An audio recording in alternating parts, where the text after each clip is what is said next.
What's up YouTube? This is Jerry Kaywood with Sky Management here today to show you how to change out a light bulb in a flush mount fixture.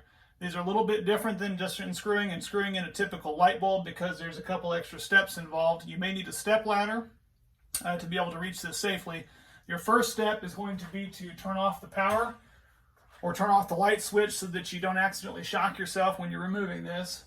Second, you'll notice there's a little button on the end of this. It's called a little finial cap. You unscrew that counterclockwise until that pops off. Chances are on most flush mount light fixtures they've also got a nut and a little washer underneath there to hold this globe on. You'll then need to unscrew that by hand by turning it counterclockwise or possibly use a pair of pliers or channel locks to get it started.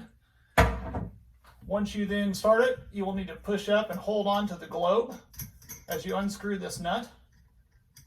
That way the globe does not fall to the ground and break, because that is the only thing holding that on. It's holding it onto this post that sticks out from the flush mount light.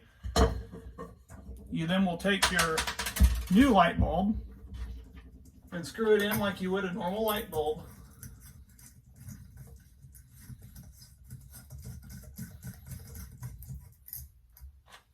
Give it a test.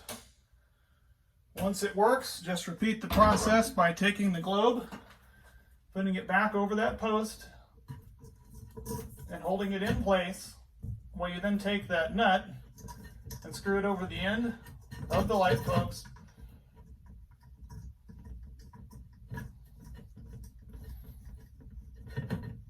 And then lastly, taking that finial cap and replacing that as a decorative piece to hide that underneath there.